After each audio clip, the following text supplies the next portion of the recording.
I'm here with Heath Ryan down in Victoria. Very lovely day. I'm very upset because I haven't had a lesson with him while he's been down this time, but I will do it next time. A yelling session. Yes, yeah. A yelling session. But we're here to chat a little bit today about, let's talk first of all about your weekend last weekend, because you had a very good weekend. Tell us about it. Oh, well, that was the dressage with altitude. It's Orange, a CDI dressage competition there. I think there's only about 5 in Australia each year, and so that was one of them. So we all piled up there, and it's for us it's about 6 hours away, so it's local, and it's great. And I had a really good show. I had a young 7-year-old Jive Magic horse called Johnny Depp. He's very beautiful to look at, and he's quite opinionated. He's very talented. He's got a wonderful owner in Tanya and Scott, and he's their pride and joy, and he won the small tour champion. He's really good, and he already does all the Grand Prix work, but you can't do Grand Prix until you're 8. He's very flash, so that was great. Tanya and Scott Notley. And then I had a young Grand Prix horse called Utopia Cardinal, and that belongs to Anthony Thornhill, and Anthony's from further up the coast, north, Taree from me, and he did his second Grand Prix test. He was in the CDNs, that was the National Grand Prix class, and he won that. And he's only 8, so he's just gone into Grand Prix, and he's by Regardez Moi, so that's really nice for us, you know. And then Regardez Moi was there as well, and he was in the CDI class, which is the international class, and he was in wonderful form, and he won the international class, and so it was great. And then he's had some big scores, a 70% score with the international judge, and then he did the freestyle with a 72% score, and he was in great form. So it was just a really lovely show, and everything went well for us. And one of the girls that works for me is a girl called Sappho Ranson Elliott, and she's really a event rider, but she's a very hard worker, and she's very interested in dressage as well, and she has a little thoroughbred called Hamish. And Hamish she bought for $250 from a guy called Gordon Bishop. Gordon breaks all my horses for me. And anyway, she loves Hamish. And so Hamish, the weekend before dressage at Orange, is an eventer, and he went round the 2-star at Wallaby Hill. And he's a good eventer. He may be an international eventer, but he's a good eventer. And then at dressage with altitude, he did his first Grand Prix test, or his first at a CDI competition. He did the CDN, and you know, I think Sappo's 24 or something like that.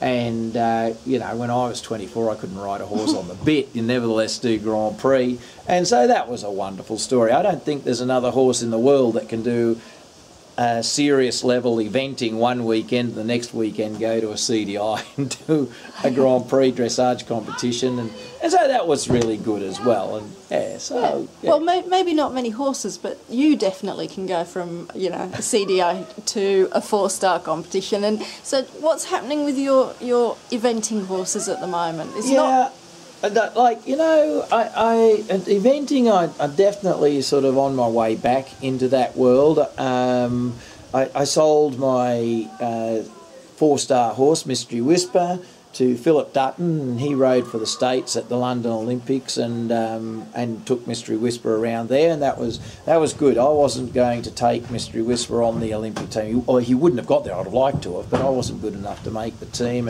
And also Mystery Whisper was a full warm blood, and he was slow in terms of galloping. He was fast enough if you could catch the fence at full gallop, but you know, my days of catching the fences at full gallop are over, and so the horse wasn't fast enough to make up time between the fences. I'm definitely going to be a little more conservative. And the other problem is that in 2009 I had a stroke, and you know, it's taken me forever to recover from that. And you know, I have vertigo, and so seeing the fences and judging my distances inaccurately is of some concern. And it makes me scared, scares the life out of me. So, you know, that really put a halt to my, or not a halt, but slowed me down in the eventing world. But it's funny, you know, I'm definitely recovering, and the horses are responding. You know, it's sort of 3 years on, 4 years on. But and that's what the doctors thought it would take, something like that, before I started to get, you know, practiced enough to become comfortable at an elite level of sportsmanship, competitive sort of level, and everything's all of a sudden starting to improve. So I've got a young horse now called Aspire, and I bred him, and he's a wonderful horse. But you know, things have been a little slow, but he's just on the verge of going 2-star. At the end of last year, I think we won 4 1-star events on the trot, and it's been a long time since I've started to dominate at you know, a reasonable level of eventing, and so I'm very heartened by it, and the horse is really, really nice, and I'm looking forward to doing some more serious competitions. He's about to start 2-star. He should have started, but then half threw a shoe and then stepped on the nails, and so he missed out on Wallaby Hill, which is 2 weekends ago, and it looks like he's going to miss out on SIAC Sydney one-day event this coming weekend, and probably Scone, which is 2 weekends after that. So it's a little bit depressing at the moment, but I'm heartened, and I will get another couple of eventing horses into work, and so that I'm not just swinging off one young horse, which I hope is going to be a superstar. But the problem is when I was sick, I had a lot of dressage owners decide that they'd support me. I mightn't be able to event, but I was still operating at a reasonable level in the dressage, and so Johnny Depp and Utopia Cardinal, they're both just starting to go really well at Grand Prix, and I've got, you know, quite a few others as well, and the owners have stuck with me now for 2.5, 3 years, so I can't tell them to go, look, nick off, you know, I'm going to go back eventing, and which is a wonderful thing, you know, to have horses of that calibre, but it does mean that, you know, we start at 6 in the morning, and sometimes we're finishing at 10 at night, and I'm going, oh, I need another 2 or 3, you know, now eventers to start going, and I go, oh, where are you going to fit them in? No, but it'll happen. It'll happen. But yeah, that's a little bit why I've been so slow to get back cracking with eventing, because I was struggling at the and Aspire isn't related to Mystery Whisper. No, Aspire's a really interesting horse. He's out of a mare called the Temptress. Now, the Temptress is a pure thoroughbred, and it went 4-star eventing. Kate Chatterton. Kate Chatterton, that's right. And Kate's in the States now. Yeah. And I did a dodgy deal with Kate and got the Temptress, and after Kate had sort of finished, and she was cashing in and moving everything to the States, so I got her. And then Dirk Dykstra had a horse called Aspen, which I really liked, and Aspen was by Arkin out of Souvenir. Well, Arkin was the sire of Ava, which Stuart Tinney took to the World Championships and went to the Olympics with the Italian girl, whose name slips my memory right this second. But Susanna Bordoni. That's right, Susanna Bordoni, I think. Yeah. That's right. And so, you know, and Arkin was a very good stallion by Argentinus. Argentinus was a fabulous stallion.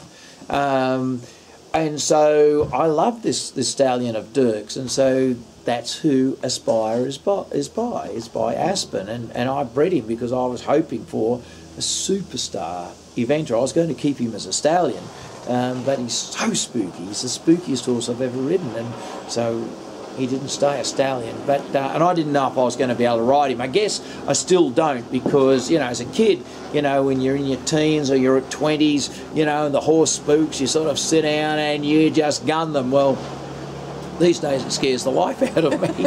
And so he's going to, he's really good, but he's going to have to do more than just, you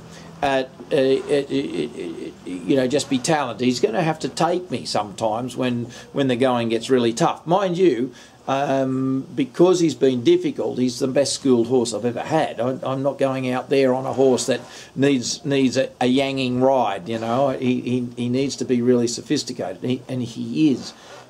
A wonderful horse. Do you do pure dressage on him as well? Oh yeah, I do. He's won medium level dressage test. He's only 7, so you know he's half handy. He's a good horse, but whether he'll be an Olympic horse like Mystery Whisper, time will tell. He is so careful show jumping that, you know, you do wonder whether he'll be brave enough out in the cross country. So far he's never had a run out or a stop. Like, it's very fancy, and like I've schooled him so carefully because I know, you know, he's so careful, and that can backfire. But at the moment he's a wonderful horse. Yeah.